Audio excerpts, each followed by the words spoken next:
Tentara mulai bergerak. Ini bukan soal politik. Ini soal harga diri. Dan ketika kehormatan diinjak, Kopassus tak tinggal diam. Karena bagi mereka, darah boleh tumpah, tapi harga diri tak boleh jatuh. Pasukan elit Kopassus datang mengamuk ke markas Ormas Grip. Saksikan videonya. Ini bukan drama, ini nyata. Langit Jakarta mulai berubah jingga ketika sebuah video viral menyebar cepat di media sosial. Dalam video itu, seorang pria dengan jaket hitam berlogo Grip berdiri di depan media. Dengan suara lantang dan nada menghina, ia menyebut nama Jenderal Besar Sogeng Prakoso, sosok legendaris di dunia militer Indonesia, mantan Panglima TNI, tokoh yang dikenal karena kesetiaannya terhadap negara dan rakyat. Jenderal tua itu cuma pahlawan di atas kertas. Sudah tua, sudah bau tanah juga. Kalau zaman sekarang, dia nggak ada apa-apanya. Teriak pria itu di depan media. Video itu menyulut bara. Di Mabes TNI suasana langsung berubah panas. Mayor Jenderal Eko Prakoso, komandan aktif elit Kopassus, menatap layar monitor dengan rahang mengeras. Di belakangnya, beberapa perwira hanya bisa menggeleng pelan. Wajah mereka muram. Dia bukan cuma jenderal. Dia panutan kami. Ayah bagi banyak prajurit, kata Maijen Eko lirih.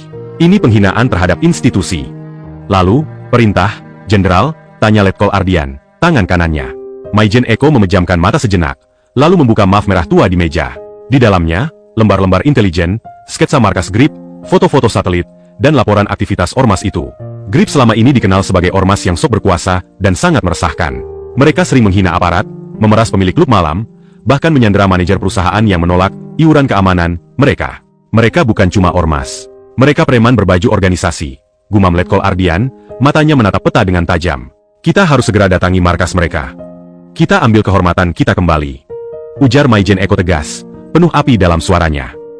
Pukul 3.10 waktu Indonesia Barat.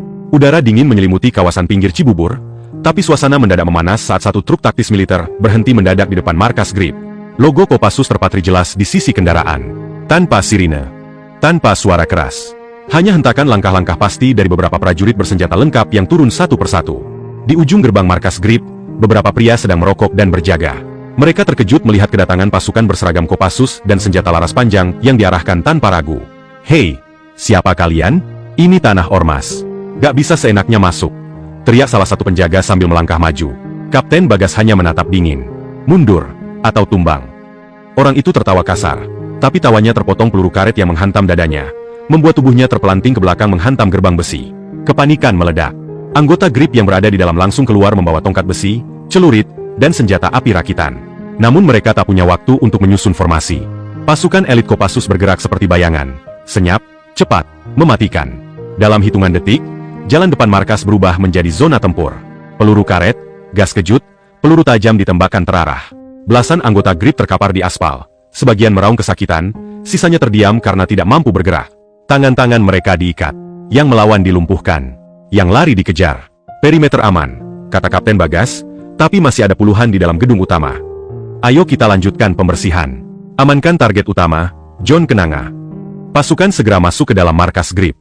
Rumah itu ternyata lebih besar dari dugaan awal.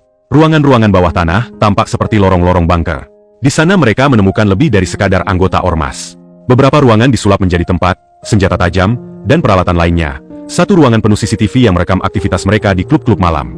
Ada pula papan putih besar bertuliskan, target minggu ini, berisi nama-nama perusahaan yang akan mereka peras. Ini bukan ormas. Ini sindikat kriminal, desis Letnan Yunus, sambil menendang pintu yang menyembunyikan brankas besar.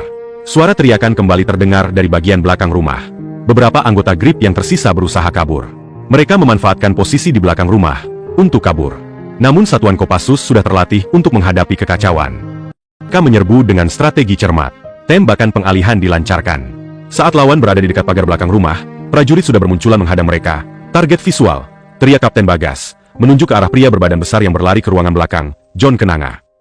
John Kenanga, pria berjaket levis dengan rambut pendek dan tato lambang ormas di leher, berlari tergesa menuruni lorong bawah tanah di belakang markas.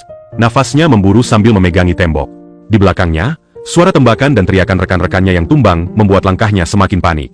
Dia menyusuri lorong bawah tanah, ruang rahasia yang hanya ia dan beberapa petinggi Grip tahu.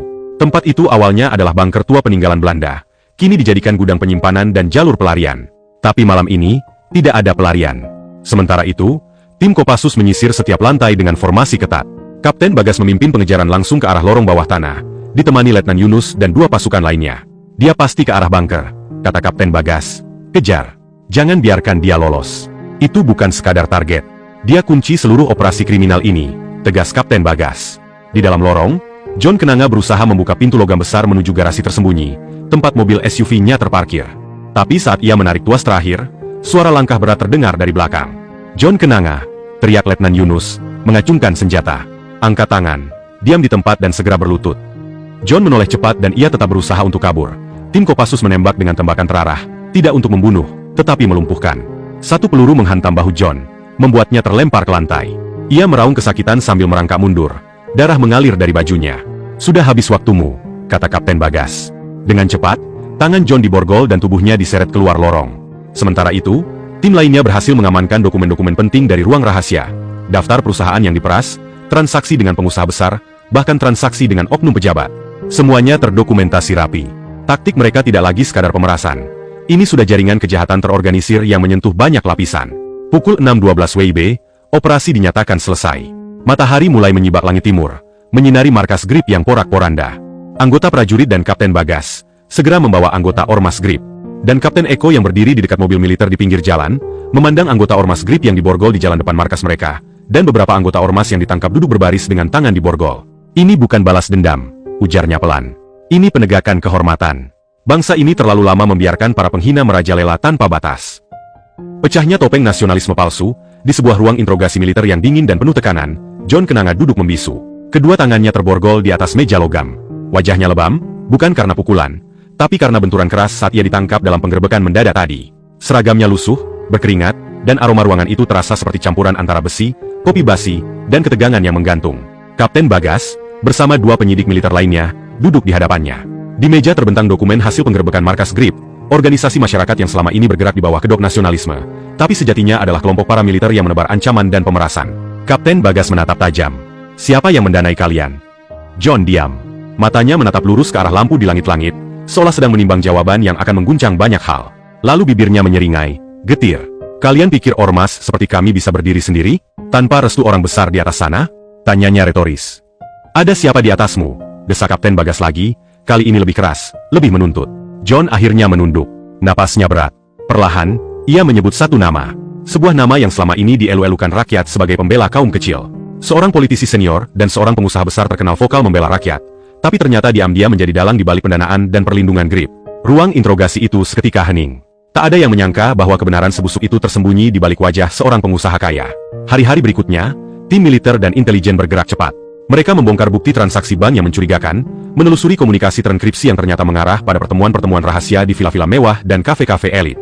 Satu persatu potongan puzzle terpasang. Foto, video, rekaman suara, hingga saksi-saksi kunci yang sebelumnya bungkam kini mulai bicara. Tak butuh waktu lama hingga nama-nama besar lainnya ikut terseret. 3 pejabat dan pengusaha besar, 2 diantaranya duduk di komisi strategis, akhirnya resmi ditetapkan sebagai tersangka. Rakyat terhenyak. Selama ini, mereka mengira musuh ada di luar negeri. Ternyata pengkhianatnya duduk di jabatan tinggi negeri sendiri. Negeri ini tidak kekurangan hukum. Yang sering hilang adalah keberanian untuk menegakkannya. Ketika ormas berseragam bergerak bak pasukan, ketika premanisme dibungkus dengan jargon nasionalisme, dan bendera merah putih dikibarkan di atas ancaman dan kekerasan, maka sesungguhnya yang terinjak bukan hanya rasa aman, tapi juga nilai luhur bangsa. Anak-anak bangsa tumbuh dalam ketakutan. Mereka melihat sendiri bagaimana kekuasaan bisa membeli hukum, bagaimana simbol negara bisa dipakai untuk mengintimidasi, dan bagaimana orang baik dipaksa diam karena takut dibungkam.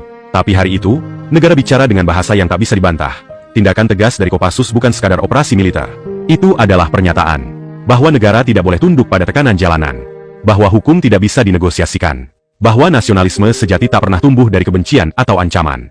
Namun kita harus jujur, penegakan hukum sejati tidak hanya membutuhkan senjata, pangkat, atau undang-undang. Ia membutuhkan integritas, keteguhan hati, dan keberanian moral. Dan keberanian itu tidak hanya milik aparat, ia milik kita semua, warga biasa, pemilih, penulis, pemimpin kecil di lingkungan RT, orang tua, guru, anak muda yang menolak diam. Kita semua memiliki bagian untuk mengatakan, cukup.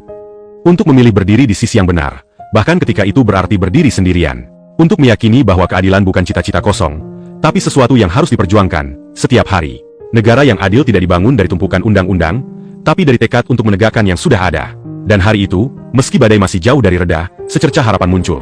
Semoga kisah ini menjadi pengingat, bahwa di tengah ketakutan dan keputusasaan, selalu ada mereka yang memilih untuk berdiri. Untuk tidak menutup mata. Untuk melawan badai, bukan demi popularitas, tapi demi masa depan negeri ini. Selama masih ada yang berani berkata benar, hukum akan tetap tegak. Selama masih ada mereka yang bersedia berdiri. Walau harus melawan badai.